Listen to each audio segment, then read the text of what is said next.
Tripura Hasteo joto borokno sebogri nani amoklai kogya. Kuno Hasteni haphang ni bagwi amoklai engai manya. Sebogri manya abo joto haphang ni no kaisa jengjal. Salo omhaino kok saka tourism tang bedekni montri Sushanta Chowdhury. Berai khirini bwkhaktwi Tripura Hasteni kaham engai mano. Haphang hatai bai kuplung o ha bisik jwarti naithok amo awaimungni bisingtwi teibo lukurongno ma sirinai. Amoni bisingtwi Hasteni kwbangma bekarok ajimung manai.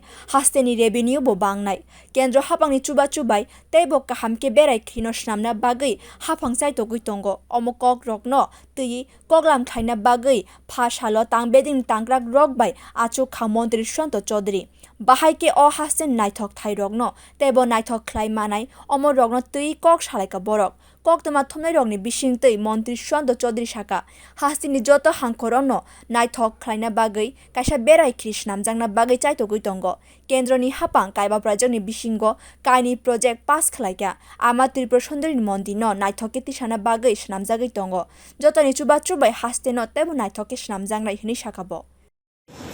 আমাদের আধিকারিকরা প্রতিনিয়তই এবং আমাদের মুখ্যমন্ত্রী থেকে শুরু করে প্রশাসনের প্রতিটি আধিকারিক G20 নিয়ে চরম ব্যস্ততার মধ্যে রয়েছেন।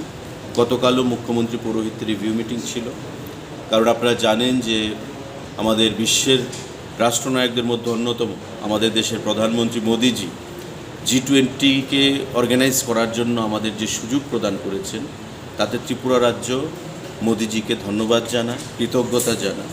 এবং এই যে সুযোগ, এটা একটা সুযোগ দেওয়া হয়েছে যে পর্যটনকেও G20-র মাধ্যমে আন্তর্জাতিক স্তরে পৌঁছে দেওয়ার জন্য।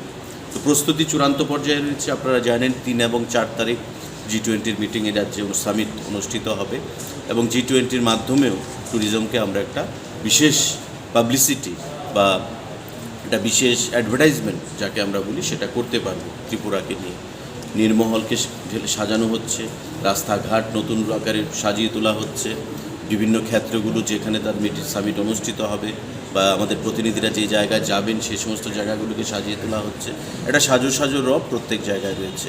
তো আমরা প্রস্তুত টু ওয়েলকাম দ্য ডেলিগেটস G20-র এবং আমরা বিশ্বাস করব যে আগামী দিনে এই G20 সামিটের পর পর্যটনের দিক থেকেও ত্রিপুরা রাজ্যে নতুন সেখানে উন্মোচন ঘটবে ট্যুরিজমের ক্ষেত্রে আন্তর্জাতিক স্তরে।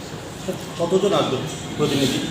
আমাদের কাছে লিস্ট যেটা রয়েছে প্রায় 60 জনের মতো হয়তো আসতে পারে, বাকি ডিপেন্ড করবে, আরও 2-4 দিন রয়েছে, দেখা যাক। বিভিন্ন দেশের থেকে যে আসবে স্যার, তাদের খাওয়া দাওয়ার বিষয়টা কীভাবে দেখছে? সেটা রাজ্য সরকার দেখছে, সম্পূর্ণভাবে দেখছে। ইন্টারন্যাশনাল ডেলিগেটস তারা, তো নিশ্চয়ই আমাদের রাজ্য সরকার, তার আগেও আমরা অনেক সামিট অর্গানাইজ করেছি, আগের সরকারও করেছে। এটা আমাদের রাজ্যের উন্নয়নের দিক, এটা কোনো রাজনীতি নয়, এটা যে সরকারই থাকবে তাকেই করতে হবে। কিন্তু আমরা আলাদাভাবে সেটা আমাদের প্রাপ্তি, কারণ আমাদের প্রধানমন্ত্রী আমাদেরকে সেই সুযোগ দিয়েছেন, নরেন্দ্র মোদীজি দিয়েছেন। তো স্বাভাবিকভাবেই আমাদেরকে প্রমাণ করতে হবে যে আমাদের যে বসুধৈব কুটুম্বকম, the world is my family, the world is alone, যে আমাদের যে একটা পরিবারের লোক আমরা, এটা প্রমাণ করার জন্য আমাদেরকে সেই সুযোগ দিয়েছে।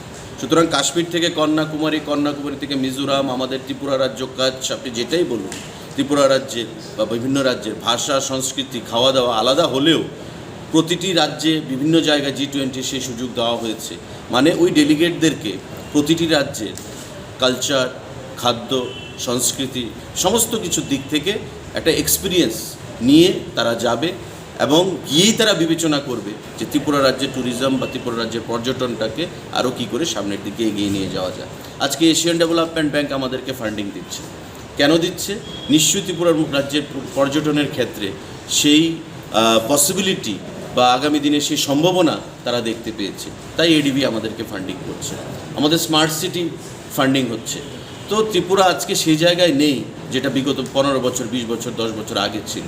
ত্রিপুরা আজকে অনেক দূর এগিয়ে গেছে। The changes are very much visible, the wind of change can be felt, এটা আমরা ফিল করতে পারি। পরিবর্তনটা চোখে দেখা যাচ্ছে, উন্নয়নটা চোখে দেখা যাচ্ছে, মানুষের মানসিকতার বিকাশ সেখানে ঘটছে। এই যে G20 সামিট হচ্ছে, রাস্তাঘাট সেজে উঠেছে, বিদেশি বন্ধুরা আসবে, মানুষের মানসিকতার বিকাশ ঘটবে, exchange of views, exchange of চিন্তাধারা, এই জিনিসগুলো হবে। এতে করেই একটা রাষ্ট্রের বিকাশ ঘটে, একটা সমাজের বিকাশ ঘটে, একটা রাজ্যের বিকাশ ঘটে। তো আমরা আগামী দিনে সে দিশায় যাব। আপনাদের সকলের সহযোগিতা চাই। আপনারাও স্বাগত সেই G20 সামিটে, নিশ্চয়ই আপনাদেরকেও আমন্ত্রণ জানানো হবে। ধন্যবাদ। Bureau report, koklam।